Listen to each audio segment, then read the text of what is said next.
Ever walked into one of those, older buildings, and you get like a shiver down your spine? Not talking ghosts or anything, more like, that feeling when you think about what might be hiding in the walls. Ah, you're talking about asbestos, right? Not the most cheerful topic, I'll grant you, but definitely something anyone who owns, manages, or even just spends time in buildings built, say, before the 2000s should probably have on their radar. Okay, so let's unpack this a bit. I know asbestos is bad news, but why are we still talking about it so much? I mean, it's been banned in construction for decades, hasn't it? See, that's the thing about asbestos. It's a bit of a silent threat. It's not like it announces itself, no bad smell. Doesn't really look like anything special. But, and this is a big but, once it's disturbed, those microscopic fibers it's made of, those become a major health hazard. And we're talking serious stuff here. Asbestosis, even mesothelioma. That's a type of cancer linked directly to asbestos, isn't it? Unfortunately, yes. And the really sneaky part is those fibers are way too small to see without a microscope. Makes them, well, even more insidious. So these asbestos surveys everyone's talking about, they're not just about figuring out if asbestos is there, are they? They tell you where it is, what kind of shape it's in, what to do about it. Right. Bang on. And let's not forget the legal side of things either. In the UK, we've got the Control of Asbestos Regulations 2012, CAR12 for short, and it makes it very clear. Dealing with asbestos isn't optional. It lays down the law for anyone who owns or manages a building that might have asbestos in it. Responsibilities. Makes sense. Yeah. Before we get into the nitty-gritty of these surveys, though, let's take a step back. Yeah. What exactly are we dealing with when we say asbestos? Sounds like something straight out of, like, a sci-fi movie. Haha. Well, in reality, it's a group of minerals found naturally, and for over a century, asbestos was the building material. Strong, fire-resistant, great insulator, you name it. You could find the stuff in everything. Floor tiles, insulation, even cement and roofing material. Wow, so it's everywhere. What makes it so dangerous, though? Is it like a poison you absorb through your skin? It's not so much about skin contact. It's more about breathing it in. Remember those tiny, practically invisible fibers we talked about? When asbestos-containing materials get damaged, or if they're disturbed, those fibers can become airborne. So like say you're renovating an old house and you start tearing down walls or ripping up the flooring. Bingo. And if you breathe those fibers in, well, they can get lodged deep in your lungs, and that's where the trouble really starts. What makes it even scarier is there's no such thing as a safe level of exposure to asbestos. Even a tiny amount can have serious long-term consequences for your health. That's pretty sobering. So it's not just about, avoiding touching stuff that might have asbestos. It's about making sure those fibers don't get into the air in the first place. Exactly. And that's where understanding the different types of asbestos and the kind of risks they each pose becomes super important. Did you know asbestos actually comes in different forms? Each one with its own level of risk. Yeah, I've heard people talking about blue, brown, and white asbestos. Is that what you mean? Right on the money. Knowing the difference is crucial because they're not all created equal, so to speak. Blue asbestos, or crucidolite, to use the proper name, is considered the most dangerous. It's got these very thin, needle-like fibers that, unfortunately, can really get deep into your lungs. But you can't just lump all asbestos together. You need to know what type you've got, where it is, and what condition it's in. That's the only way to make smart decisions about managing the risk, right? 100%. Just knowing you've got asbestos isn't enough, not by a long shot. And that's where these asbestos surveys really come in. They're the essential first step, the foundation for navigating the whole asbestos management thing, which, let's be honest, can get pretty complicated. This is definitely starting to sound like something you need a professional for, someone who really knows what they're looking for. You're telling me. But we'll dive into that fascinating world, the ins and outs of asbestos surveys, right after this quick break. And we're back, ready to dive headfirst into the world of asbestos surveys, right? Absolutely. Because as we were saying before the break, identifying this hidden threat, especially in these, older buildings, it's crucial. It's like, ugh. It's like getting a health check for your building, isn't it? But instead of pre-existing conditions, we're looking for these potentially dangerous materials. That's a great way to put it. And speaking of dangerous, we've already established that not all asbestos is created equal. But what about the surveys themselves? How do you know which one you need? Is it like a one-size-fits-all kind of deal? Yeah, that's a good question.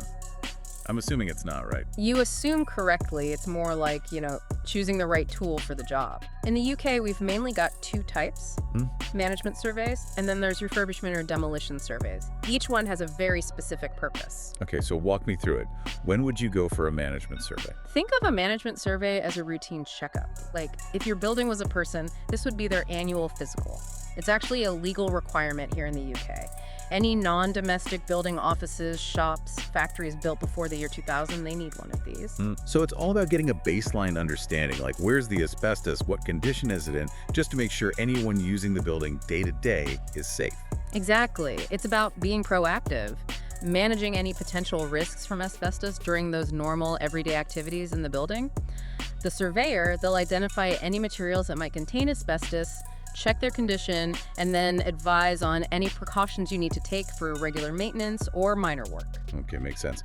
What about those refurbishment or demolition surveys? When do they come into play? Well, the name's a bit of a giveaway, really. Anytime you're planning some major renovations or if you're going to demolish a building, especially those built before 2000, you need one of these surveys. Imagine you're about to, perform surgery on your house. You'd want a really good understanding of what's going on inside, right? Yeah, you're going way beyond a simple checkup at that point. More like a full body scan. Exactly. Refurbishment and demolition surveys, they're much more in-depth, more intrusive. They really need to uncover any hidden asbestos because that's the stuff that could get disturbed during the work. And remember, disturbing asbestos, that's what releases those dangerous fibers into the air. Right, so with these surveys, we're talking about a deep dive, literally. But what does that actually look like? Picture this. You've got a team of qualified asbestos surveyors. They know their stuff, they've got all the right equipment, and they're going over a building with a fine-tooth comb. Sounds kind of like a detective investigation, doesn't it? It kind of is. They're on the hunt for any trace of asbestos. Could be the obvious stuff, pipe lagging, ceiling tiles. But it could also be hidden away in the walls, floors, even behind those textured ceilings we used to love. Bet they find asbestos in some pretty surprising places. So what happens when they find something that looks a bit dodgy?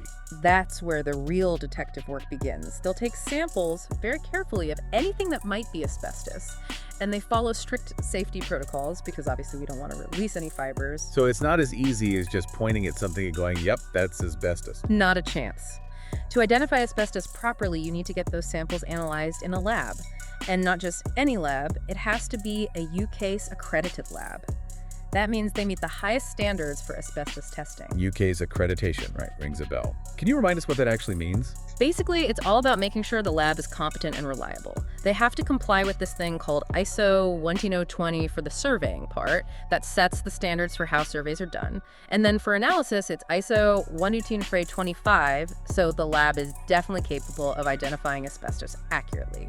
It's peace of mind for you, knowing the results are the real deal. So it's like a seal of approval from the asbestos authorities, basically. Okay, so the surveyors have done their thing. Samples are whisked away to the lab for analysis. Then what? What happens with all that information? Now that, my friend, is where things start to get really interesting. Because the survey report, that's just the beginning. What you do with that information, that's what makes all the difference. But we'll get into that crucial next step right after the break. And we're back for the final part of our asbestos deep dive. We've been on quite a journey, haven't we? From those smoky vibes in old buildings to the ins and outs of those all-important surveys. Absolutely. And remember those lab results we were talking about? Those are key. Because a survey report, it's not just something you file away and forget about. It's more like, well, a roadmap, right. It tells you what you need to do about any asbestos lurking in your building. Spot on. But you're right, you've got this roadmap now. What's next? What do you actually do with all that detailed information? The location of the asbestos, what type it is, what kind of condition it's in. Okay, yeah, good point. It's all very well knowing, but then you've got to act on it. Exactly. And that's where the asbestos register comes in. Think of it like a specialized guidebook just for your building, all about the asbestos. It's where you put all the important findings from your survey. Every single bit of asbestos they found gets recorded. So no more guessing games, right? You know exactly what you're dealing with, from that dodgy-looking pipe lagging to those old textured ceilings we talked about. You've got it. But it's more than just a list, you see. This register, it's a living document. It's how you manage the risk of asbestos effectively. Because if you don't know where it is, you can't exactly manage it, can you? Now you're getting it. The asbestos register, that's the foundation of your whole asbestos management plan. And that plan, That's what tells you how you're going to deal with the asbestos in your building. Right, so let's talk strategy then. What kind of things would a good management plan include? Well, it all depends, really. You've got to look at what the survey says, what the overall risk is. Sometimes you get lucky. The asbestos is in good nick, tucked away somewhere it's not going to get disturbed. So in those cases, maybe the best thing is just to keep an eye on things. Exactly. You'd have regular inspections just to make sure nothing's changed, the asbestos hasn't been damaged or anything. You're minimizing the risk by, being aware, being informed. Makes sense. But what about those situations where, let's say, the asbestos isn't in such a great place, or it's not in great condition? Well, then you've got to be a bit more proactive. If there's a chance it could easily be disturbed, like in a high traffic area, or if it's already damaged, your plan might involve sealing it up and closing it somehow. Containing the threat, basically. Stopping those nasty fibers from getting into the air. Precisely. There are special paints and sealants you can use. They create a barrier over the asbestos. So you're minimizing the risk without actually having to remove the asbestos itself. Right, so we've got monitoring, we've got containment. What about those cases where, say, the asbestos is really badly damaged? Or it's just in a place where it's bound to be disturbed if you're doing renovations?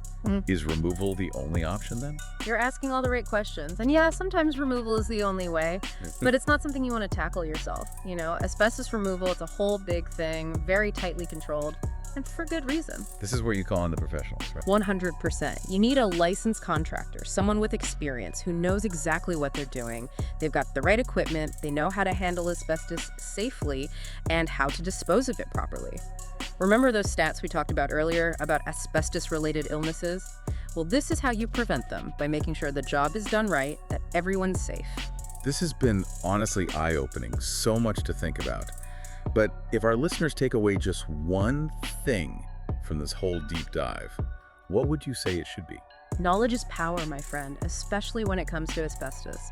Don't let this silent threat take you by surprise. Get informed, get those surveys done, and don't be afraid to be proactive about managing the risks. You'll be protecting yourself, you'll be protecting anyone else who uses the building, and you'll probably save yourself a lot of hassle and money in the long run. I'm going to put it better myself. And on that note, we've reached the end of our asbestos deep dive. Hopefully, you've all found it as fascinating and useful as we have. Remember, being aware of the issue is the first step. Don't be afraid to look for more information. There are tons of resources out there. And never be afraid to ask questions. Absolutely. We'll be back next time with another deep dive into a topic that matters. Until then, stay curious, deep divers.